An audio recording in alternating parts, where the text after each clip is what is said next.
I'm here to discuss the so-called flying saucers. We know now that in the early years of the 20th century, this world was being watched closely by intelligences greater than man's. Did the CIA write Wind of Change by the Scorpions? As humans busied themselves about the various concerns, they were scrutinized and studied. Dr. Loeb, what percentage chance do you give it that you have indeed uncovered extraterrestrial or non-human technology? With infinite complacence, people went about their affairs, yet across an immense ethereal gulf, intellects vast and unsympathetic drew their plans against us. All of a sudden, a stick out of nowhere landed right in front of us, and there was no tree, nothing overhead. Something threw it at us. Yeah. What's your hot take on Travis Taylor?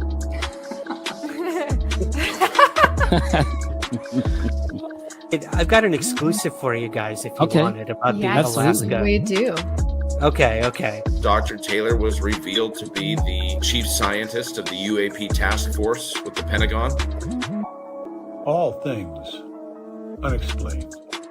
So some of that, I think, sir, will save for closed session.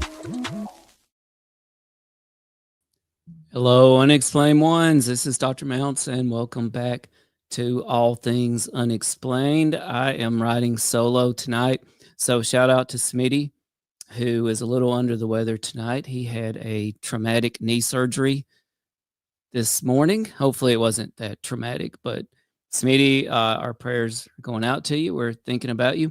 And also, we are missing CJ tonight, who's a little bit under the weather, but she's got a commercial for us coming up in just a little while. I want to welcome everybody in the chat all around the world that's tuning in to join us tonight. Please say hello in the chat. Let us know you're here. I want to get some of these comments up.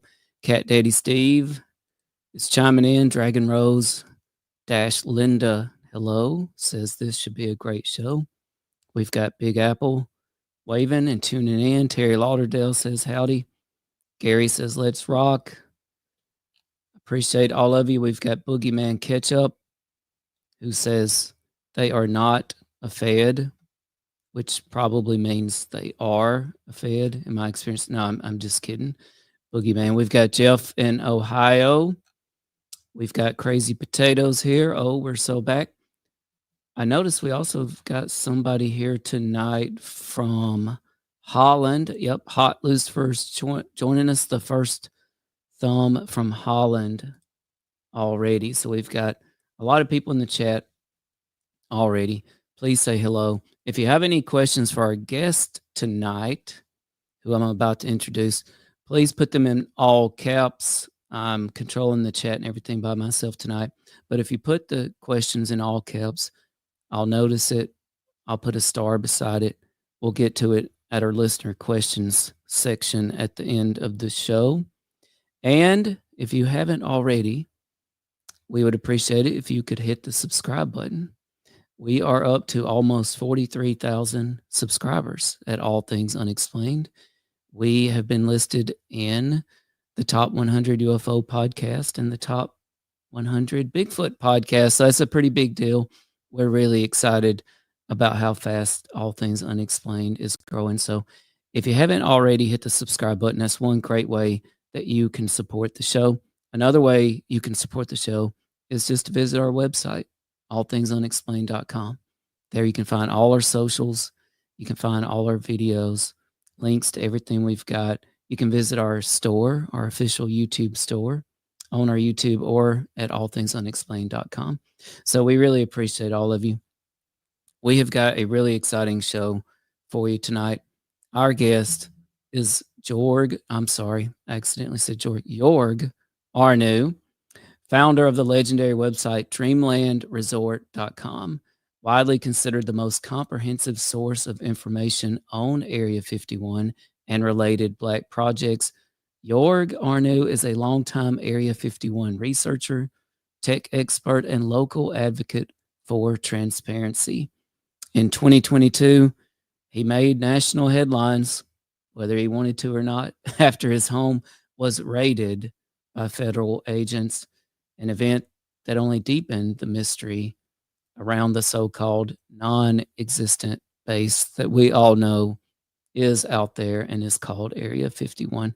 Tonight, Joerg joins us live from Rachel, Nevada, to talk about Area 51, the FBI raid, Rachel, Nevada itself, which I think is endlessly fascinating, what it's really like living on the doorstep of America's most secret site.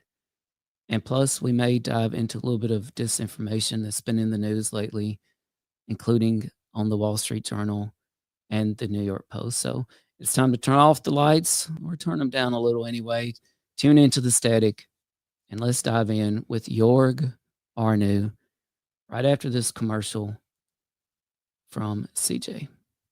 All Things Unexplained is free to watch on YouTube and listen to wherever you get your podcasts.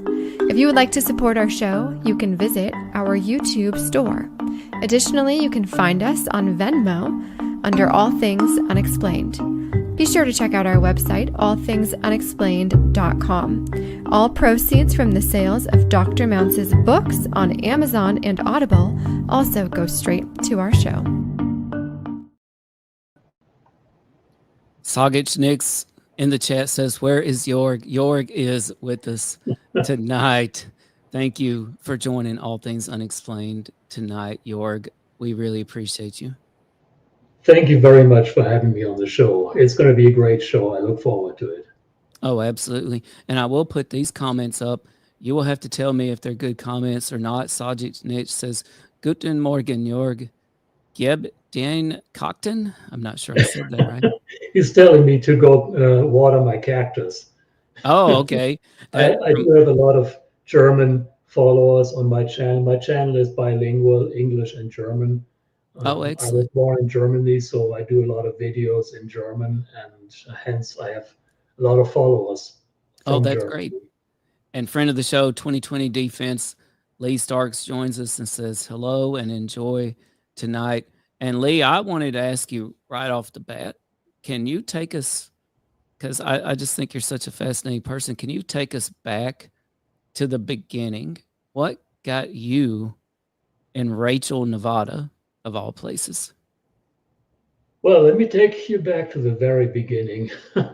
Yes. It goes back to my to a little Joerg, about 7 or 8 years old, fascinated with military aviation. There is a big air show in Hanover, Germany, where I grew up. And, little Joerg standing there at the fence and watching in awe the displays of the military aircraft. Fast forward to little older Joerg coming to the United States and learning about Area 51 is a real place. You can go there and you can visit it. It's not only something in a science fiction movie. So I had to see it for myself. I came out here in late 1998 and visited the gates of Area 51. And here we have the perfect mix for me personally. Military aviation going on at the base, secrecy, mystery surrounding the base, and on top of all of that, I fell in love with the Nevada desert. So it was a perfect storm, and it was clear to me this is where I'm going to be spending a lot of time. I came back, camped here for several weeks, did more investigation, and before I knew it, I was sort of the expert on Area 51. I started my Dreamland Resort.com website, and it just took off from there. It ended up being, this is back in the late 1990s. The internet was really just sort of beginning to be something that you could use, and there was not a lot of information about Area 51. So when I started my website, it attracted all kinds of people that had just been waiting to discuss their favorite secret base, but had no place to do so. And all of a sudden, my website was there. The discussion forum was there. And the website grew tremendously within the first year or two with the help of everyone involved back then. And well, the rest is history. As they said, I bought a property in Rachel. I started developing it. I moved here when I finally retired from being a software developer in Las Vegas. I moved mostly to Rachel, and I've been monitoring the base 24/7 ever since. I've been listening to their communications and watching certain procedures and just getting okay, what's going on, putting my finger on what's going on at the base. Very interesting. Bob Lazar, I believe, came out with his story and with George Knapp in late 1989. Were you aware of that happening at the time, wherever you were? At the time, I was still in Germany, and no, I was not aware of that. I didn't learn about Bob Lazar until I really started digging into Area 51. Of course, Bob Lazar was very prominent in the late 1980s. He brought Area 51 on the map. If it hadn't been for Lazar with his story, Rachel wouldn't be what it is today, and Area 51 probably wouldn't be what it is today, for better or worse. Lazar has a lot to do with Area 51, Area 51 folklore, the town of Rachel in general, public perception of Area 51. But I didn't really learn about Lazar. And to tell the truth, I am, and I have become more of a skeptic in my time here looking into Area 51. I can tell you a couple of little stories why I'm a skeptic. Oh yeah. Lazar's story sounds like a good story, but there are some things that really, to me, don't add up. On my Dreamland Resort website, I do have some clips about some of the things that just don't line up in Lazar's story. It's a great story, but that's, to me, pretty much all it is. Over the years, I came to know some people that have worked at Area 51 back in the 1950s and 1960s. Of course, they are up there in age today, but they still want to tell their story. So I'm talking to these people, and they tell me, well, the UFO story has always been a great way of explaining away things that people might have seen. Like back in the 1950s, 1960s, you had these spy planes, reconnaissance planes. I think they like to hear a reconnaissance plane more than spy plane. High, they were flying high above regular passenger airliners, and the pilots of these airliners, they saw something flying high above them, and there was nothing supposed to be above them because this was all secret. All these spy planes were secret. So the pilots of these jet airliners, they reported mysterious aircraft flying high above them as UFOs or as something unknown. And then it became, well, okay, you saw a UFO. That just became the pretty much boilerplate explanation for anything that anybody sees that doesn't fit explanation. Right. I've had just very quickly, I've had an experience very early on here in my days camping in the area where I'm camped at night and I'm looking at the night sky and I'm seeing this humongous disc hovering over me in the sky. And I'm like, what is this? A disc with orangish lights around the perimeter of it. What is this? It's all true. They are coming to get me now. Until I realized what I'm looking at is really military activity. There were so-called flares, basically very hot burning fireworks, if you will, that planes deploy to divert heat-seeking missiles. So, but to me, it looked like, the eye fills in the blanks or the brain fills in the blanks, and I saw this humongous disc for a split second hovering above me until I realized what it was. So, and I've heard other people talk about exactly the same, and they are convinced they saw a UFO, and, who am I to say they didn't? All I can say is I have never seen anything that I couldn't explain after a little bit of giving it some thought. Right. And, you bring up an interesting point there. You had these flares, and your mind filled in the gaps of what you were seeing and essentially made a UFO out of it. And this is an interesting point, this notion of public perception versus reality. Yeah. And what would be your best advice for people just going out and sky watching anywhere in terms of public perception or their own perceptions and preconceived notions versus the reality of what they may or may not be seeing? Well, my advice would be get educated on what you could expect to see. Like when people come out here, go to my website, go to dreamlandresort.com and read up on Area 51 before you come out here so you know what to expect. You might get a great show. You might see something that you think is a UFO. Who am I to say it isn't?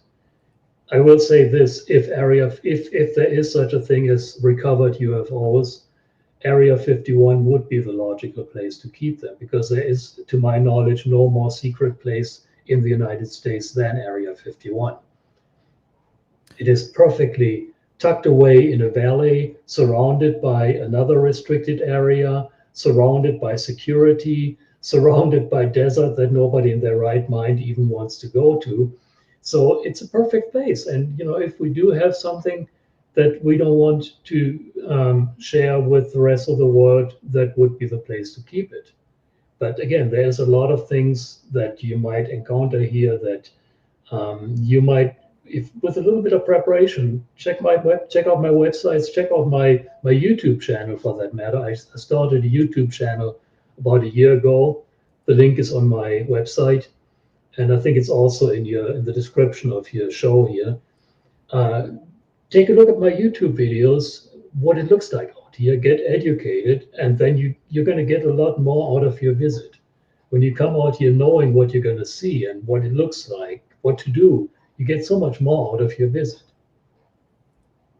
Right, and I want to pull up your website here, Joerg, and this is dreamlandresort.com. I'm going to put that up where everybody can see it too, dreamlandresort.com. And your website is truly massive. I mean, certainly a wealth of information is here.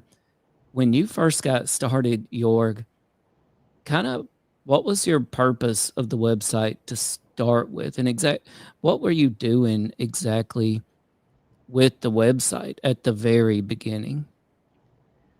The purpose of my website was as much to share my information with others. I started camping out in this area, and I literally developed. I'm a software developer by trade, so developing a website came natural to me. I literally developed the first pages of this website. It's camping in the back of my truck back then, and it was meant to share my information. I'm learning about Area 51. I'm thinking, well, I have these questions and I just answered those questions for me. Other people may have the same questions, so let me tell them what I found. And at the same time, it was also, to be honest with you, a repository for myself to organize my own research and at the same time share it with people that are interested in it. Of course, the discussion forum, the buttons on the left-hand side of that website. By the way, the design of the website, yes, it's very 90s. That is because it was developed in the 90s. And I've never changed it because we all came to love it the way it is. And on that button bar, if you go to the discussion forum, there's discussions pretty much every day. People post new topics for discussion. And it's very active, and there's a lot of really good people that contribute to my forum. Some people that, I learn to listen to when they talk. I know they have something meaningful to say. So this is the absolutely great source for information. And people that have questions, no matter how specific your question is, or no matter how beginner level your question might be, post it in the forum, and somebody, if I don't get a chance, somebody will get back to you and will have an answer for you. So and the discussion forum is really just one of many sections of the website. Of course, the Area 51 section is a big thing with satellite images and with actually a lot of photos. If you, right there, you can see actual photos of Area 51. Oh, yeah. Contrary to public belief, you can go up to a mountaintop and you can take pictures of Area 51. You need long lenses, good gear. These photos were taken from 26 miles away. Wow. But it's possible, with some preparation. People go up there and, you can see what's going on at Area 51. In this particular case, that was the one that you just had open. That was actually a test flight of a B2 over Area 51. This one, let me see what this is. Yeah, this is actually a really interesting, another interesting feature of Area 51, a rotating tower. They have a vertical tower that is, a number of stories tall, and the whole thing just rotates around its own axis. Why does it do that? In 20 years, we have not found a definitive answer to it. But you're talking about this tall, gray-looking structure? This tower, yeah, that tower. It was built in, I believe, in 2003. And in these photos, you can actually see that the photos were taken from the same vantage point, but the tower is in different orientations. So we proved in these photos, proved that the tower actually rotates. Why do they need a tower that rotates? And you see the B-21, the B-2 down below. That was actually flying over that range that day. So they were doing some radar measurements on the B-2 that day.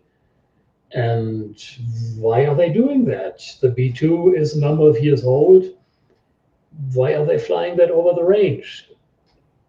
There's a lot of things over the years.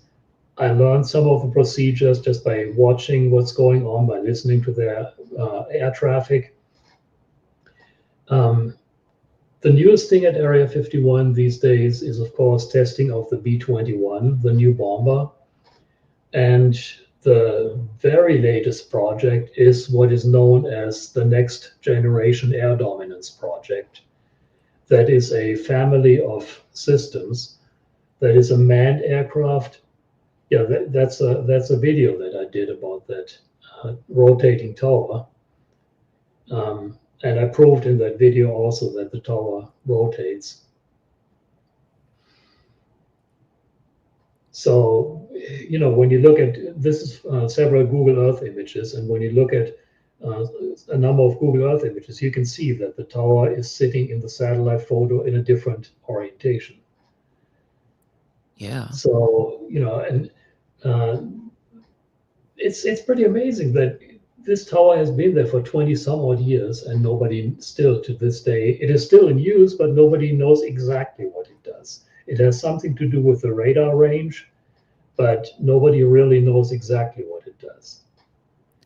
And, I want to give a challenge to our folks in the chat, and we've got people from all around the world in the chat right now, including some folks I know with military experience. If anybody in the chat has any theories about what this rotating tower could be for, let us know. You never know. I mean, we may come up with some answers right here tonight.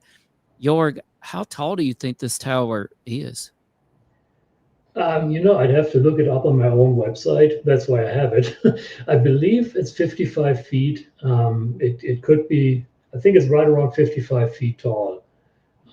I'd have to put it up on my website here. It is quite tall. It is a pretty tall structure. The 2001 obelisk, yeah. Yeah.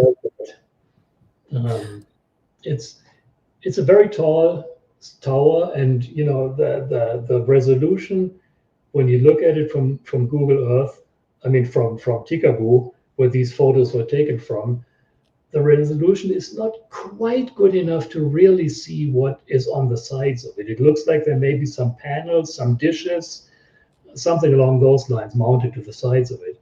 But why does it need to rotate? What is it doing when it rotates?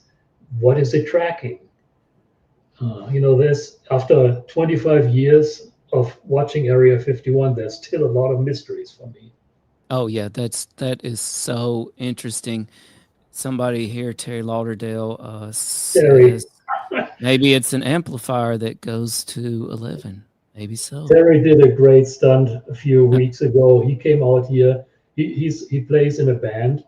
He plays the guitar, and he actually played the guitar at the back gate of Area 51. He came out here, and we went out to the back gate of Area 51. There's a video of that on my website. It was a hoot. I mean, I don't know what the security thought. I hope they enjoyed the show.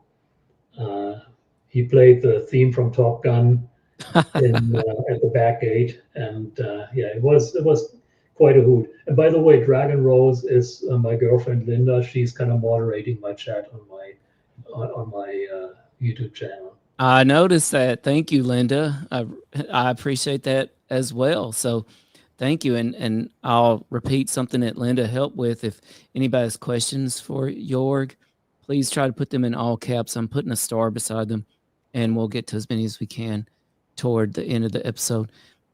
Speaking of these photographs, which are amazing and just shows what good equipment that you must have access to, Joerg, it's my understanding that there were maybe hills and mountains that you could get to the top of decades ago, perhaps near Rachel, that have since or been shut down, or the access limited now.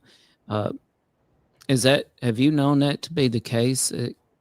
Could you used to be able to get closer to Area 51 than you can now? That is absolutely correct. You were able to get very much closer to Area 51.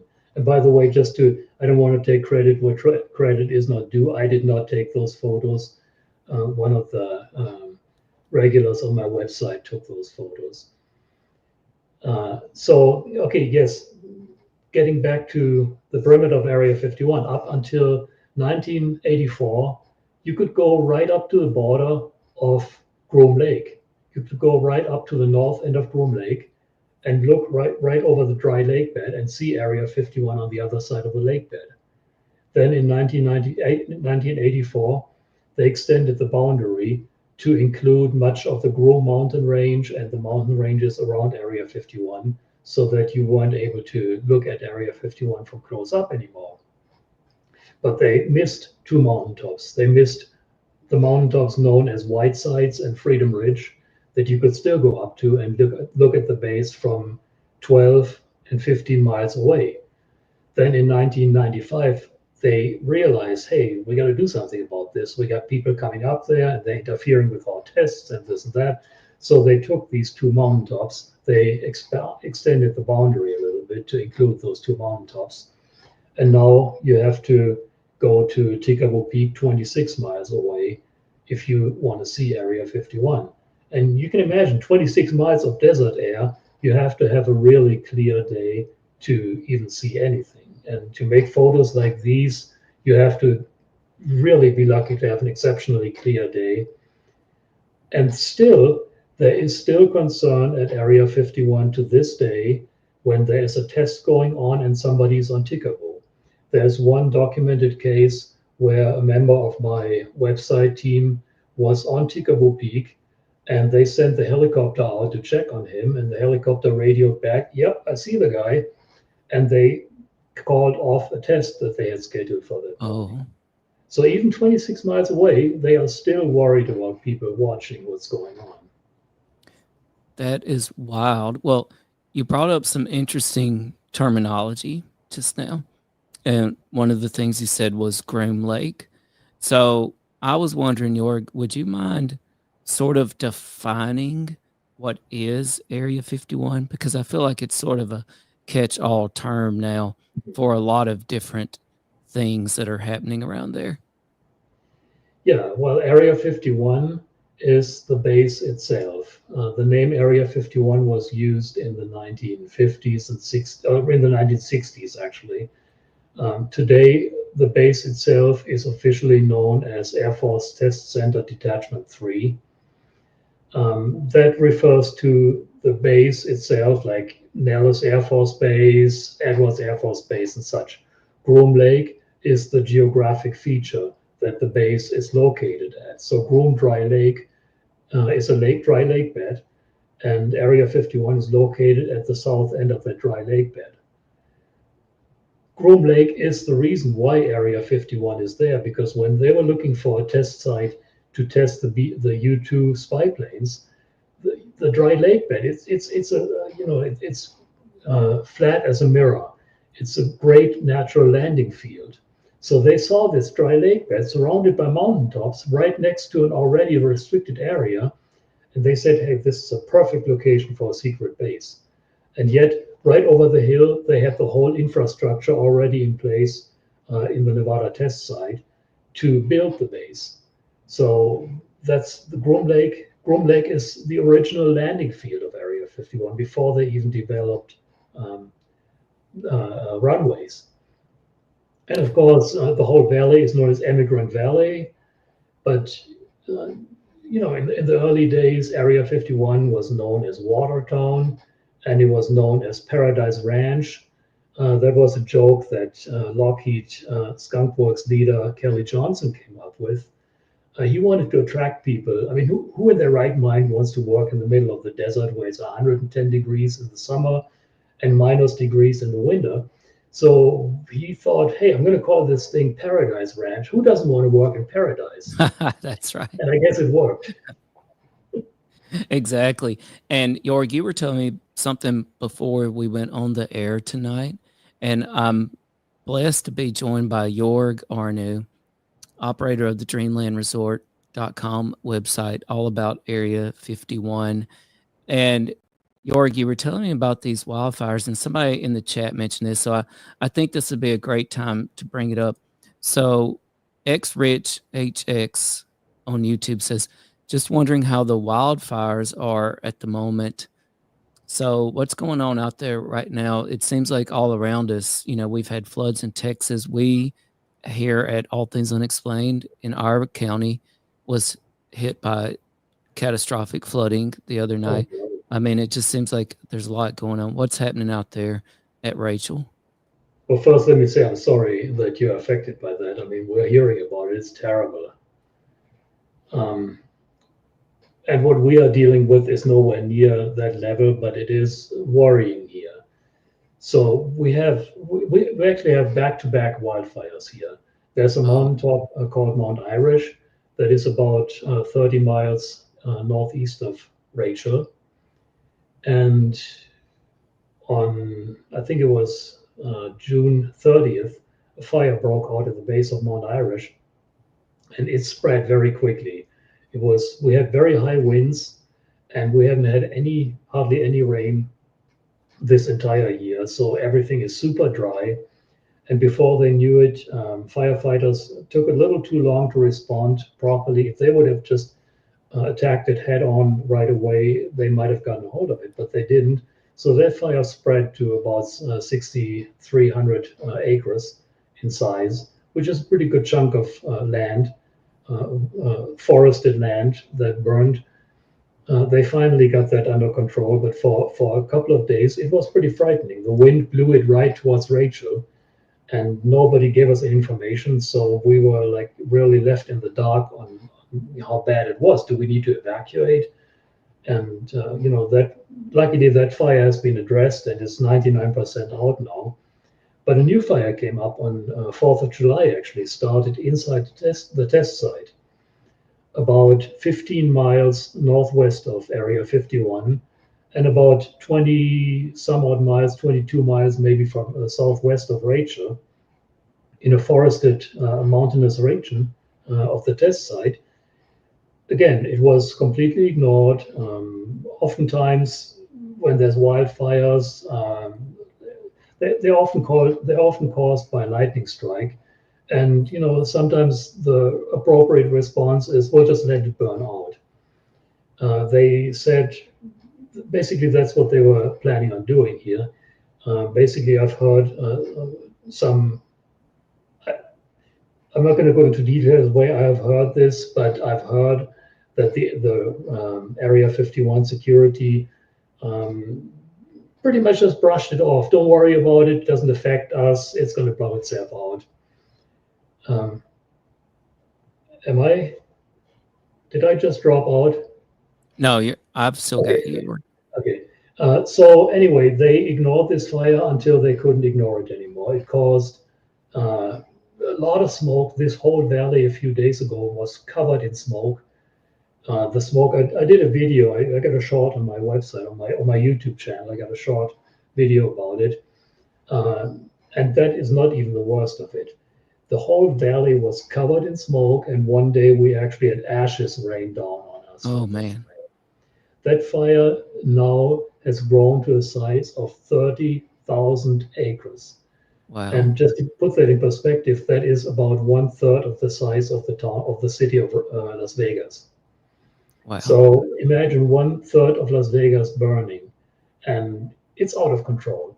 It's 0% contained, and there's actually some concern here in Rachel about the fallout from that fire. The fire is near areas that are radioactive, near the Nevada test site where they did nuke tests. So there is no telling what is raining down on us right now, what we're breathing in with the smoke that we're breathing in right now. Just before the show, I had a local from Rachel call me and ask me, hey, do you know anything about it? Do we need to be concerned? I don't think it's quite at that level, but it is at the level where I really want to know more about, do we need to be concerned? So, as I'm looking out my window, just before the show, I looked out my window over to the ranges, and I can see plumes of smoke coming up. I understand that there will be a report tonight in Las Vegas News about it. I talked to George Knapp from KLAS about it. And, there's just some concern that what are we being exposed to here? What is this stuff? Wouldn't it have been a lot easier and better if they would have addressed it when they still could? Right. Yes. Last night, I think Linda and I went outside and we looked over to the mountain, and we could see flames on top of the mountain. Wow, that's scary. And I think, as crazy as it may sound, but as long as the wind was blowing it towards Rachel, I don't think they were too concerned about it. But when the wind direction changed, and it blew it right over Area 51. Right. And I think that got their attention. Right. Well, we will certainly be thinking about all of you out there in Rachel, and hopefully they will get on that and get it contained. I mean, I tell you, we should all be well advised to be prepared, because honestly, if anything the last few years has taught us is that life can change in a heartbeat. It doesn't take long at all. And you may have to stand up for yourself and your friends and your family at a moment's notice. And so we'll be thinking about all of you out there, Joerg, and everybody in Rachel in the surrounding area. I want to bring up this comment here, Joerg, but also back to your website, because I think this is a great picture. This photo below was taken from Tikaboo Peak on October 12th, 2023 by our longtime member, Michael Rokita, with a Nikon P1000 camera with a 3000 millimeter optical zoom. And we kind of have a pretty good view here, it seems like, of Area 51. And specifically, they point out a new hangar here with an arrow at Area 51. And I brought up the comment here from Steve King to go with this photo. And Steve King says, you should install earthquake sensors on your property and monitor for anything suspicious. That does bring up an interesting point. Are you aware of any seismograph data or sensors in the area that anybody monitors or has access to, Joerg? There has actually been a monitoring station near Queen City Summit, about 15 miles northwest of Rachel. I think that was a University of Reno project, if I'm not mistaken. I don't know if that's still active, but we do every once in a while, when you look at earthquake maps, you see these micro earthquakes over the ranges or in supposedly in the ground. I'm often wondering, are these real earthquakes, or is that something flying that is causing these quakes and is setting these sensors off? So there are a lot of monitoring stations for radiation around Area 51, around the test site, and weather monitoring stations. I really don't know of a whole lot of seismic monitoring stations. So yeah, that might be interesting to put a monitoring station out there and see what is going on here. I don't think I've ever felt an earthquake here, Rachel, but I lived in San Francisco for a short period of time, and I have felt earthquakes there. It does get your attention. I've never felt anything like that here. Well, where CJ and I are located here at the All Things Unexplained studio in North Carolina, there is a very secretive facility just down the road from us, and it's an underground facility. And I'm not sure if I've ever heard this about Area 51, but I'm looking at this photograph, Joerg, and we see just a lot of these like plain Jane, stereotypical looking hangars, right? And it reminds me of things I've seen at this base near us. How do you think that there are portions of Area 51 that are underground? Maybe what we're seeing here on the surface is really just the tip of the iceberg. Well, let me tell you, they are building a new hangar at Area 51 every 2 years on average. A new big hangar like the one that arrow is pointing to. So I'm not sure if there is underground facilities at Area 51. If you want to hide it from the public, just build a hangar around it. And when you look at satellite images of Area 51, you can really see how it has grown over the years, and how the base has expanded. I believe that for the most part, what they are trying to conceal is in hangars. There may be some underground facilities, but I really don't see the need. If they wanted to hide whatever they are trying to hide, any air vehicle that they're trying to hide, all they have to do is build a hangar around it. And they have actually built new hangars at Area 51 very recently. This big one was built in 2008 for a project. Basically, the successor of the project that was developed there is now known as the RQ-180 drone. It's a combat drone that has been in use for years and years after it was developed here. And still nobody knows really what it looks like or what it does. It's one of those things that our military keeps in the back pocket and pulls out whenever they need it. So and that's what Area 51 is. They develop things there in secrecy, in hangars, maybe underground, I don't know. And when we need it, we have it. And just to make that very clear, the secrecy at Area 51 is of course not to keep it from us, from the American public. It is to keep it from our enemies. Right. They can't tell us, but not tell our enemies. So right. Everything is super secret, and sometimes I think the secrecy in Area 51 takes on a little bit of a life on its own. People go a little overboard with the secrecy. Good example, I don't know, we probably don't have time to get into the details of it. The Area 51 raid a couple of years ago, when both of my homes were raided by FBI agents. Linda was affected. So happened that she was in Las Vegas. I was up here. They tore the places up, tore everything upside down, stole about $20,000 worth of my equipment. And 2.5 years later, I still can't get a hold of anyone to even tell me what this was all about.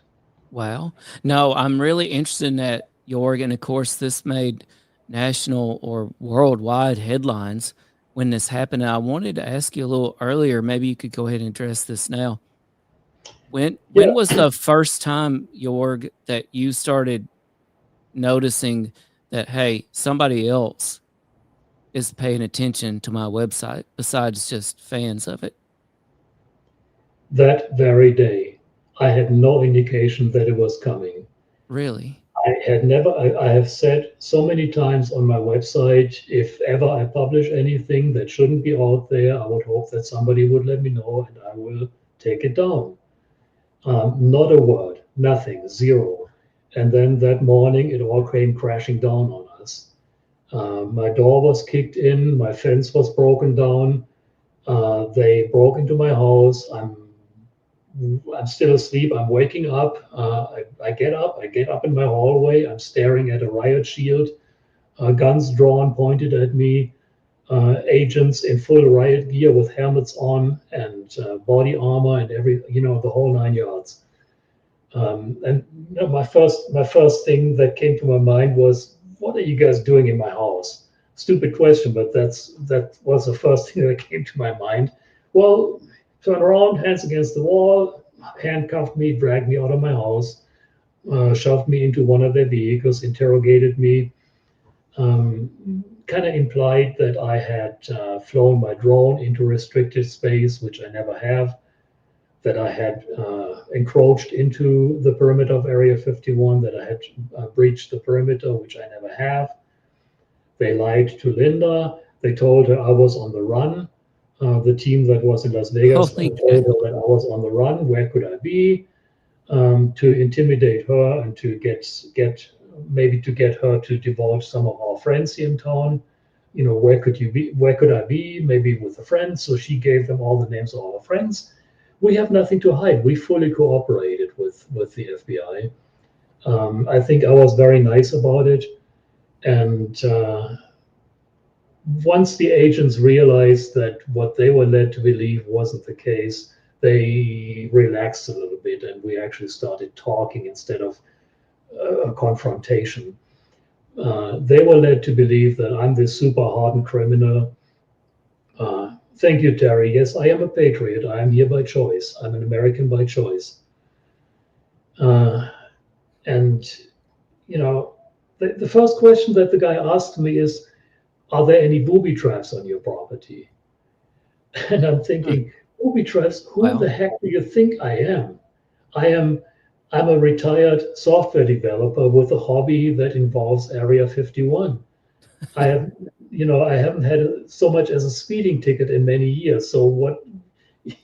I couldn't, I'm probably the most boring guy, and they have all my computer equipment, they have all my backup drives. So by now they know that I'm actually pretty boring, but they were led to believe that I'm this super hardened criminal and that they had to come down on me full force. Linda was dragged out of the house in her underwear. I mean, it was very, very demeaning. The whole thing was very, very much geared towards intimidating. And I think the reason for this was twofold. Number one, they knew about my website and they wanted to know, what do I know that's not on my website? Zero. I don't have these super secret sources. I don't have Deep Throat that I'm talking to. Sorry, I wish I did. I don't. And secondly, they wanted to send a message to the community. My website is one of maybe a handful of similar websites and forums that cater to that community. And they wanted to send a message, hey guys, back off.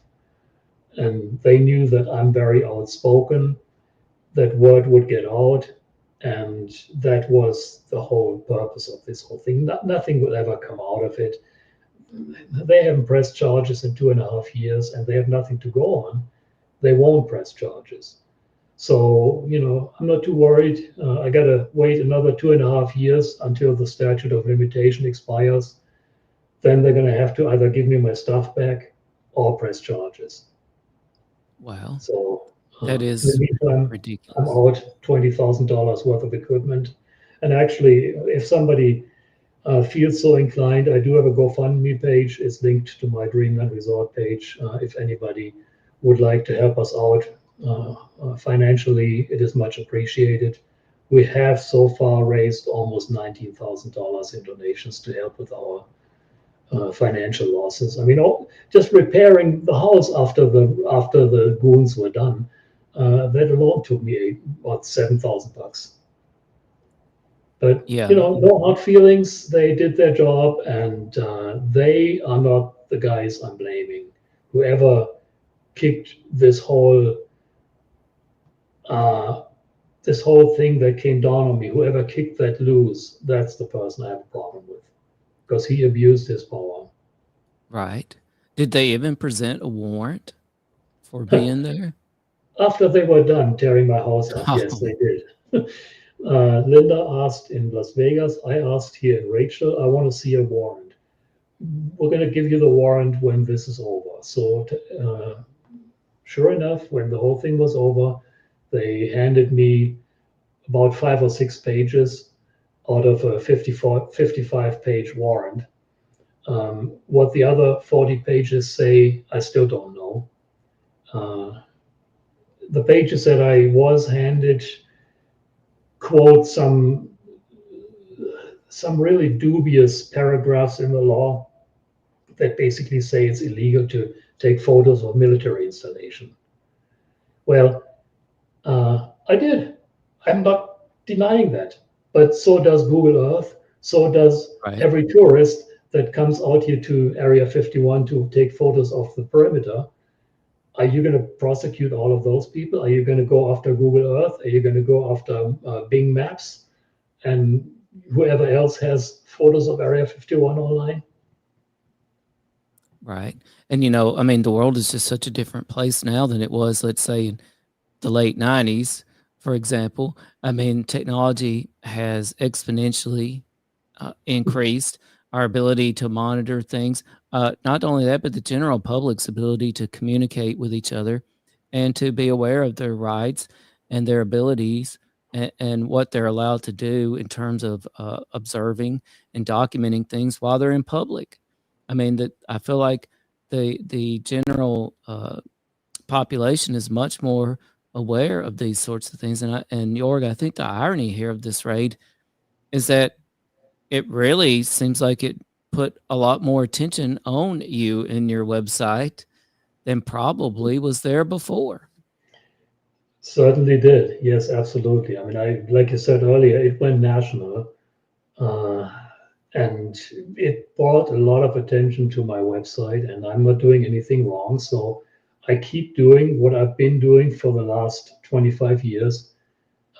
I have done nothing wrong. And if anybody has a problem with me, I said it before the raid, I'm saying it now. I would hope that they talk to me one-on-one and let me know what the problem is, and we can work it out. Right. And that's why I want to encourage everybody right now, check out Joerg's website, dreamlandresort.com. I've got it on the screen there. It's a cool 90s website that is super functional and super cool. You can also link up to Joerg's YouTube channel from there and his GoFundMe to help Joerg replace some of the equipment and repair some of the damages that occurred during the FBI raids, which ironically remind me of the FBI raid on Afro Man's house. Afro Man, who's from Palmdale, California, which is where my co-host CJ is from as well. And Afro Man turned that into a music video. And so that turned around on the FBI as well, too. So they just kind of got what they deserved there as well. Joerg, were you ever a fan of the X-Files? Absolutely. I was the biggest fan. I've watched every episode. I have them all on DVD, actually. Oh, yeah. I was, yeah. I can't tell you how many people I've spoken to that's around our age, and you ask them what got you into ufology or just the unexplained in general, and so often it goes back to the X-Files. And your experience here with the FBI, though, it's like something straight out of the X-Files. Like it's almost, you would not have been surprised if you saw the smoking man hiding in the corner, while they were doing the raid. Yeah, except the people doing the raid were not Mulder and Scully. No, they weren't. But yeah, I still I love the X-Files. It was a great show. A couple of episodes actually played right here in Rachel, and absolutely great show. It probably has something to do with my fascination for Area 51. Yeah, well, I was wondering that. I mean, because just clicking through your website here, it does kind of have like a cool X-Files like vibe to it. I've seen Mulder and Scully on their computers, in different episodes. So it has a really cool vibe. And I was a part of a group back in the day, and I still remember fondly that we would get together on Sunday nights, and watching X-Files was the thing to do, right? And you had to watch it then. It was now or never. There was no watching it later on your own leisure time, right? It was truly must-see television for sure. Well, Joerg, one thing I wanted to talk to you tonight about as well is just Rachel, Nevada. I think Rachel is a really fascinating place. The population of about 60 people. Is that about right? Yeah, on a good day, closer to 50 probably. Well, what can you tell us? I mean, just about Rachel, Nevada, because I've heard a lot of things about Rachel and just its proximity to the bases out there and just kind of what people, were used to. Rachel originally started as a base camp, so to speak, for a mining operation nearby. There was a big tungsten mine on the backside of Timber Hill Mountain. And, there was some farming going on here in Rachel. And when the miners moved in, the farmers started selling off some of their land for settlement. This was very, very basic. No power lines, no infrastructure. And then finally power lines came to Rachel, which was a big moment. The town was sort of beginning to be on the map. And then this little girl was born in the town that was called Sand Springs back then. Her name was Rachel Jones. And that was sort of, okay, we are beginning to be a town. We're beginning to be someone. We're beginning to be on the map. So they named the town after this baby girl that was born, the first baby girl born here in town, Rachel Jones. They named the town Rachel. That's why it's called Rachel. The mine closed subsequently, and Rachel would have probably become just another ghost town if it hadn't been for Bob Lazar and his story. A few people knew about Area 51 prior to Lazar and would kind of come out here more or less in hiding, wouldn't really make a big deal out of it. But Lazar and his story brought Rachel on the map. At the perfect time when it was in decline, when there was really no economy in town, and there was a local bar that was called the Rachel Bar and Grill. Of course, Lazar came out with his UFO stories, and they renamed the bar the Little Alien, which is called to this day, catering to UFO tourists. They got all kinds of decorations on the wall of UFO sightings and everything related to strange, mysterious happenings around the area. Area 51 being right over the hill, there's got to be something going on. There's got to be UFOs. People came out here by the busloads. There was several small businesses here in town catering to UFO tourists. Area 51 did its best to further that whole UFO story, because what better way to debunk people that might have really seen something, a test flight, a mission going out of Area 51, than tell everybody, oh, the guy just saw a UFO. So it was almost a mutual doing to further this UFO myth. And well, the rest is history. To this day, it was just a little bit declining.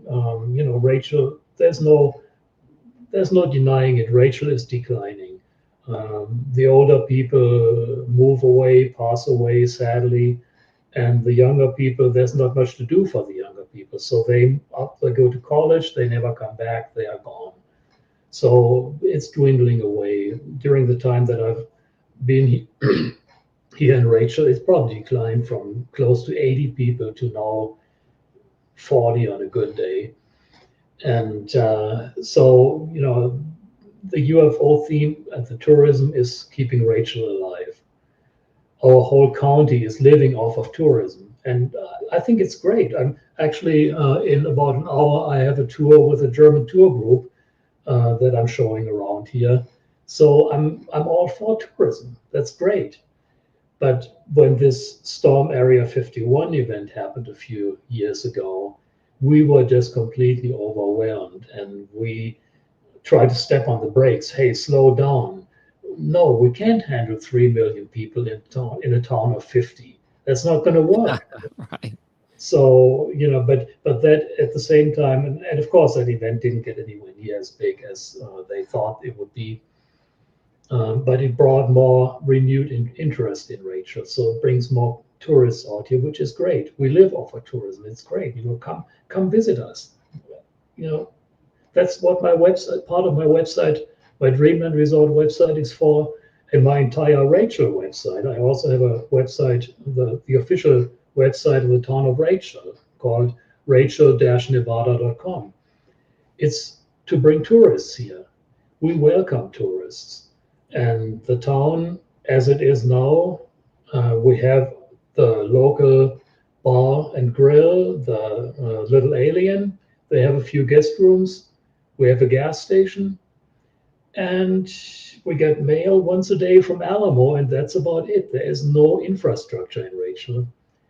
And all of us who are living here, we are here because of that. We are individualists. We like it the way it is. We like to be able to be our own, to make our own fate, so to speak, on our properties. I can develop my property any whichever way I want, and nobody has anything to say about it.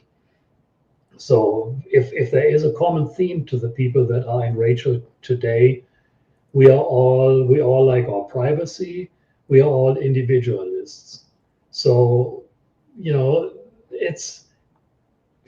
I'm 63 years old, and I'm one of the younger residents here in Rachel. That might tell you something. So, but again, come to Rachel, visit it. There's actually on my Rachel website, there's a great history of the town of Rachel that was written by Glenn Campbell, a former resident of Rachel. He did a phenomenal job putting the history together. And that's part of what I'm trying to do with that website. The history of Rachel is forgotten with the people that have lived here and move on or pass away. So on that website, I'm trying to chronicle the happenings in Rachel. And that's part of why this website is there. We have a photo album with some past events. But again, there's not any big events anymore because Rachel is declining and nobody really takes it upon themselves anymore to do something. We have a great group of friends, speaking for myself and our friends here. We get together, we solve the world's problems, as we always say, on the round table. And that's what Rachel is for me and for most of us. The tourists that come to Rachel will see the Little Alien. Sadly, they don't really experience the real Rachel, our Rachel. I wish they could, but at the same time, I can't handle dozens of tourists at my house every day. So, as much as I would like to show them how we live, I just can't. That's why I'm doing the videos on my YouTube channel. Right. I did one video of how do we live here, and actually I'm just right now working on a video in German for my German fans of, okay, we are going shopping in Tonopah, and this is how this works. Just showing them the life here in Rachel. Well, Joerg, I want to give a shout out to one of your local organizations. I really appreciate this Rachel history. And I showed this part to CJ, and I told CJ, my co-host who couldn't join me tonight, that she should start a local chapter of MOMS, M-U-M-S. This stands for Mothers Under Mighty Stress. And I don't know when that group was started. On April 11th, 1978, a group of women in the town of Rachel formed MOMS, Mothers Under Mighty Stress. I think that is still a relevant organization to this day, maybe even more so. Yeah, that was before my time, but I know about it. And it was basically the women, okay, the guys were working in the mine, and the women were left to deal with finding housing and all the other things that need to be done in a community that is just developing. And yeah, they were stressed out. They didn't have TV, and that's where the TV repeater comes in. That is that article talks about. They actually there was no TV reception. Rachel is so far away from anywhere really, that there's no TV reception. So they put a TV repeater up on a mountaintop here to bring to basically bounce Las Vegas TV channels into Rachel, and that was a big thing when all of a sudden they could they could view TV here in Rachel. So that alleviated a little bit of the mighty stress that the moms were under. But in the big, I would imagine, I mean, I'm sitting here in my nice air-conditioned house, but I would imagine that in the beginning, when Rachel started, it was a rough life here. It gets hot in the summer, it gets cold in the winter. There's really only 2 seasons, summer and winter. And I'm sure it was a very rough life. I can't even imagine. Oh, sure. So today, we have a little gas station here. We can go there and buy the most necessary things. We drive, our nice air-conditioned cars to Alamo or to Tonopah, go shopping. They couldn't do that in those days. It was a day trip to go grocery shopping. Right. It reminds me of a trip I just got back from, where I got to go into the Yukon Territory in Canada. And my goodness, just hearing about the stuff that people went through in the 1800s, to traverse that land and go on a look for, for gold or whatever they could find. And I was told that an interesting survey was done of those folks, and keep in mind how many folks lost their lives during that and how hard life really was. And the survey asked as many of them as they could get to, knowing what you know now, and keep in mind that pretty much the vast majority of them found nothing. Knowing what you know now, would you do it all over again? And 100% of them said, yes, we absolutely would. We would do it all over again. And it sounds to me like you've got a magical experience going on out there in Rachel, Nevada. Well, I literally carved everything that I have on my property now out of the desert ground. I built everything I have here. It was a struggle, putting a well in, finding somebody to put my well in, putting a septic system in, getting electric wired up, building a home, building a garage, getting all the gravel delivered, forming a driveway. It was a hell of a thing to do, but would I do it all over again? Absolutely, I would. Not a doubt in my mind, I would. I enjoyed every minute of it, and now that it's mostly done, I'm enjoying every minute of that too. So that's good. And there is actually, we've talked about, I mentioned the mine earlier. There is actually talk about the mine reopening. It's a tungsten mine, and the rare earth supply from China is not as forthcoming anymore, and we don't want to be as dependent. So there's a good chance that they might actually reopen the mine here, just on the other side of Timberview Mountain, which means that Rachel would really be someone again, that we would have a lot of miners living here, more infrastructure. Part of me likes the idea, part of me dreads it because it will disrupt our peace and quiet. But I think overall it will be a good thing for our town. So it's not a done deal yet, but it looks very promising that it will happen. And we may go from the label, or the town where the UFO watchers go, to a mining town again. Right. And, tungsten, I've learned a little bit about tungsten actually in some research here lately. And tungsten is in all the filaments in our light bulbs in everybody's houses, because it's my understanding tungsten has the highest melting point of any element. I believe I've got that right. So it makes the perfect filaments for light bulbs. But at one point in the past, though, it was also very useful for things like military purposes, right? Shielding tanks, That's that sort of thing. So that's really interesting. And it sounds like you're essentially the Chamber of Commerce there. So you probably will get a lot busier if the mines open back up. Yeah.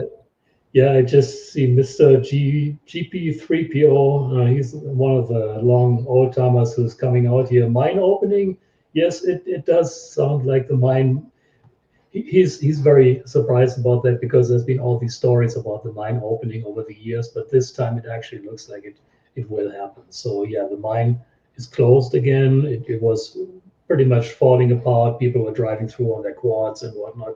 It's all closed up again. People are cleaning it up. It looks like it's actually going to happen this time. So maybe if we talk in a year, it will be a whole different tone of Rachel. Yeah, we'll have to check back in on that. Joerg, you brought up a name here that wrote the Rachel history on the rachel-nevada.com website that you operate, and the name was Glenn Campbell. And I have to remember that name because that's also the name of a famous country singer, but I don't think they're the same person. Yeah. And this Glenn Campbell has passed away. I'm pretty sure, right? But Glenn Campbell also wrote another document that's quite well known in some circles. Anyway, I'm going to bring it up on stage. It's called the Area 51 Viewers Guide. Now, Joerg, can you tell us anything? Because this is a heck of a document here. It's over 100 pages long. And I was looking through it, and there's a lot of very interesting things in the document. I'll put it that way. Glenn Campbell was the original Area 51 researcher here. And he was here before my time, did a lot of research. He's a character. I met him a few times, and he's actually inspired me to come out here for the first time. He had a website called UFO Mind that had a lot of his research on it. It was a little bit on the fringe sometimes, and then of course I bought a copy of his viewer's guide. His viewer's guide, the Area 51 viewer's guide, was my Bible when I started exploring this area. I literally checked out all the roads he's describing, all the boundary points. I can probably say that if it hadn't been for his viewer's guide, I would have had a lot harder time to get a handle on all of this. And he did a lot of research. Like I said, he wasn't a little bit more on the tipping point, UFOs, no UFOs. So a lot of his stories go a little bit in the esoteric or in the UFO realm. But for the most part, he did a great job writing a little tour guide about this area. With one section, several pages are dedicated step by step the highway. Highway markers and every dirt road that goes left and right off the highway. I took that viewer's guide, I drove down every one of these dirt roads and checked them out. And if it hadn't been for his viewer's guide, I might have never done so. So Glenn was a heck of a guy. Sadly, he passed away well before his time. Heck of a guy. I really learned a lot from him, from his viewer's guide, and I can probably say he inspired my own work, my own website. His viewer's guide is what my website later became. I would like to think of that, if I may even be so presumptuous to compare the two. Well, I thought it was really interesting, and there's so many great things in here. Like here, he talks about these sensors that you could discover around the desert if you knew what you were looking for. And he even describes sort of a way to hack into them. Does this sound familiar to you? Have you ever stumbled upon hidden sensors in the desert? Yes, I have. There's actually pictures on my Dreamland Resort website where I'm finding these sensors and I'm taking them apart. They're buried in the ground. The sensors that he's showing here, that's the older generation of sensors.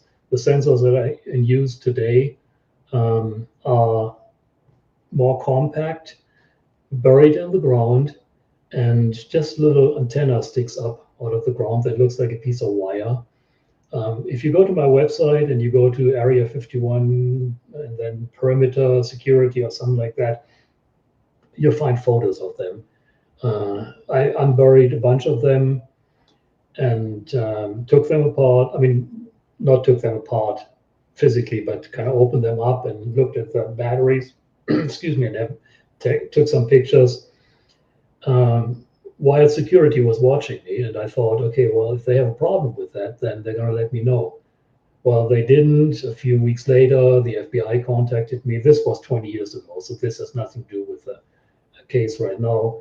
And he basically told me, okay, don't do it again. Leave them alone. Which I have. I still know how to find them. I know they are still in use. I can prove that.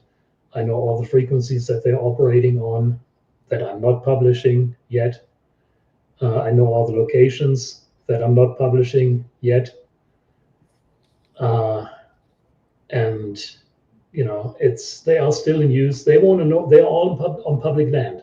They want to know when somebody approaches. So, it goes, okay, there's 5 sensors on the road. Okay, they tripped sensor 5, now they tripped sensor 4, sensor 3, sensor 2, sensor 1. Whoa, okay, now they're right by the gate. So they issue a warning for people at the gate,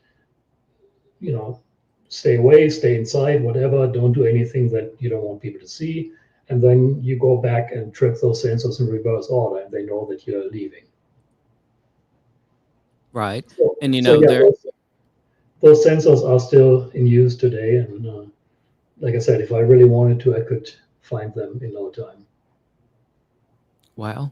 Very interesting. It makes you wonder, how much privacy is there in Rachel, Nevada?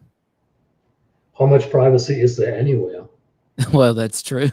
Do you have any expectation of privacy when you're carrying your cell phone around with you? No. You know that they can listen to you on your cell phone, even if it's turned off. Oh, yes. So I have zero expectation of privacy here in Rachel or anywhere else on this planet. And quite frankly, if it keeps our country safe, I'm okay with it. Right. I got nothing to hide. And I'm glad you brought that up. And it's something I wanted to talk about real quick with you, Joerg, because it's been in the news here recently.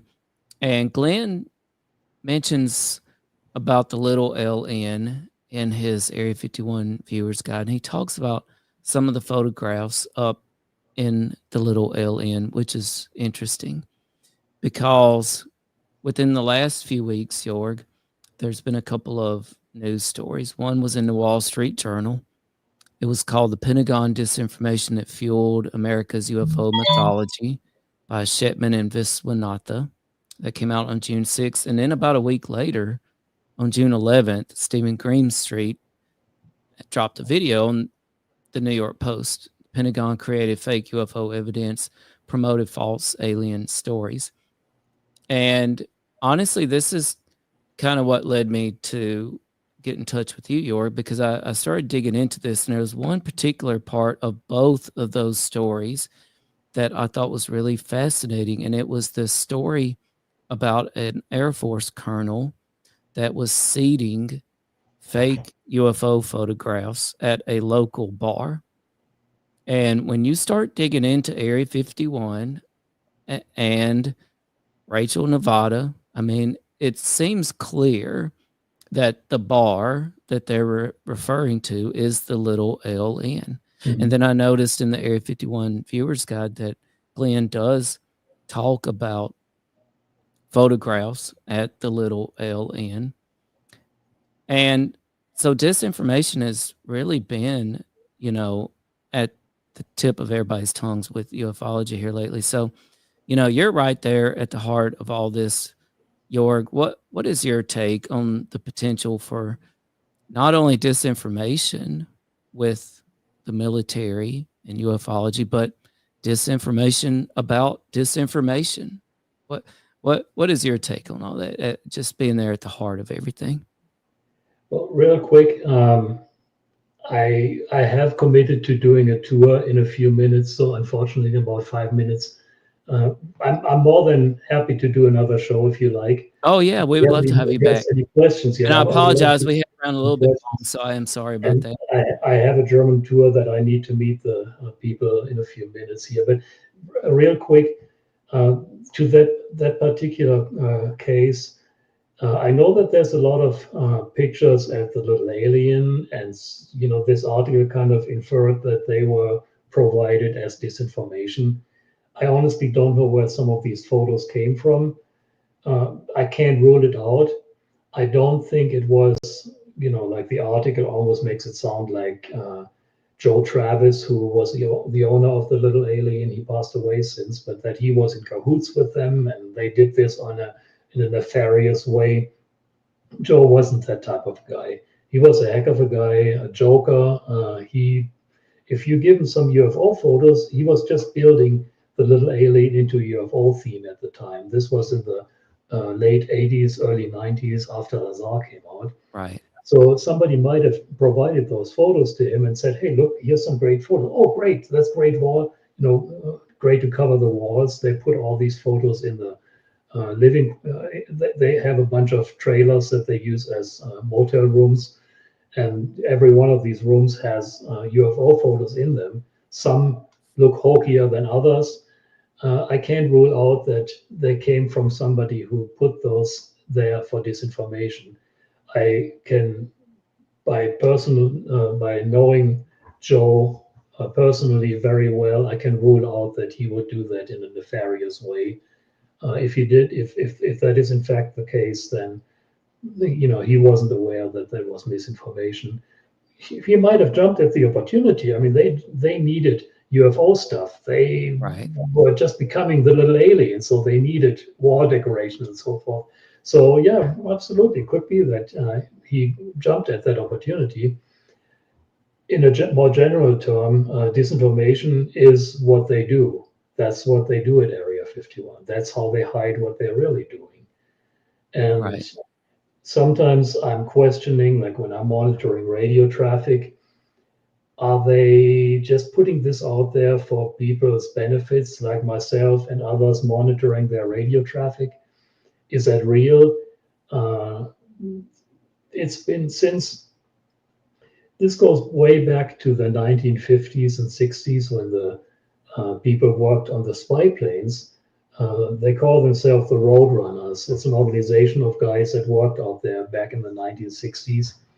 I'm good friends with some of them, the few that are still alive, sadly.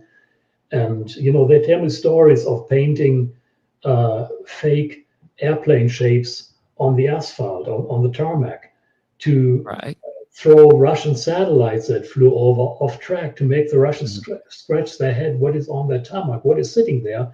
When it really was just a black painting. Right.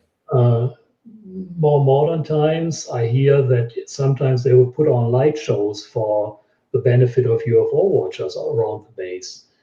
And, then, of course, the story goes, well, I've seen lights around Area 51. They were jumping from left to right and back to the left. And, I've heard stories that they actually put on these light shows for the benefit of UFO watchers. Oh, interesting. Some of these stories that come out, some people even say Lazar is a disinformation agent. Some, I don't think so, but there are people that say that. Right. So the best disinformation is hidden between two truths. And I think that's a lot of what they do at Area 51 is just that. They give you a little bit and then they throw you off track with a little bit more, and you don't know what's real, what's not. I'm constantly questioning myself. Is that what I'm getting from the radio transmissions, what I'm seeing, what I'm hearing? Is it real or is it disinformation? I'm constantly doing that. Right. And it's good you have that approach, I think, just to, not take with a complete, kind of take it with a grain of salt what you're hearing. So I think that's the right approach for sure. Joerg, I'm going to give you the last word for tonight. I really appreciate you joining. I hope you'll come back and join us so we can address all these listener questions that people from all around the world had for us tonight. And I think we can just welcome you back on another time. But last word for tonight, Joerg, how can everybody get to your website, to your YouTube page, and do you have anything going on, current projects that you want to tell people about? Well, thank you so much for having me on the show. I would love to do another episode. I'm sorry that I have to run today, but I really enjoyed it. I'm sorry that we didn't get to the questions in the chat.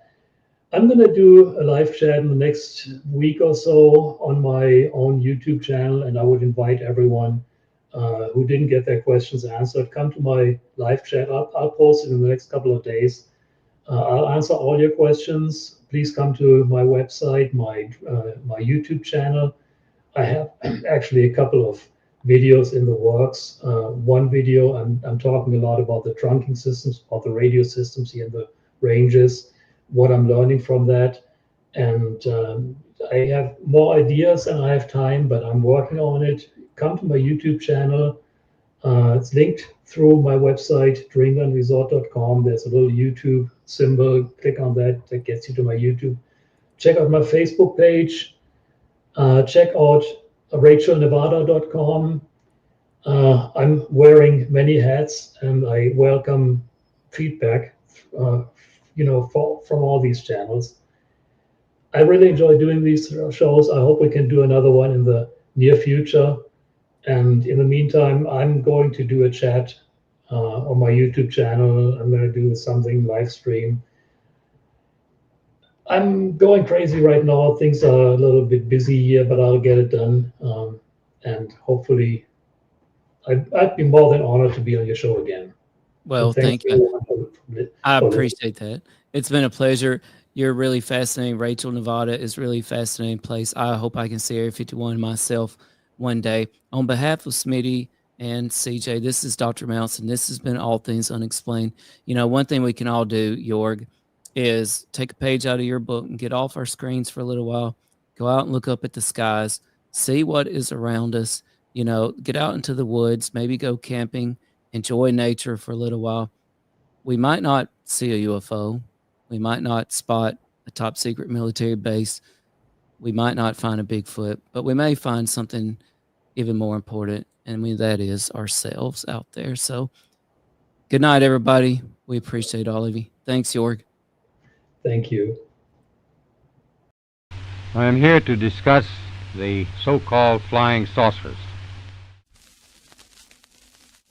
We know now that in the early years of the 20th century, this world was being watched closely by intelligences greater than man's. Did the CIA write Wind of Change by the Scorpions?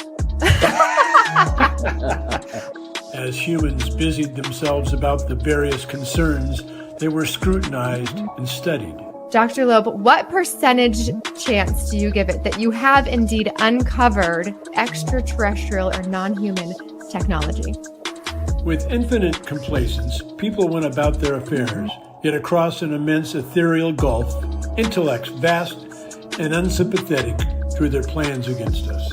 All of a sudden, a stick out of nowhere landed right in front of us, and there was no tree, nothing overhead. Something threw it at us. Yeah. What's your hot take on Travis Taylor?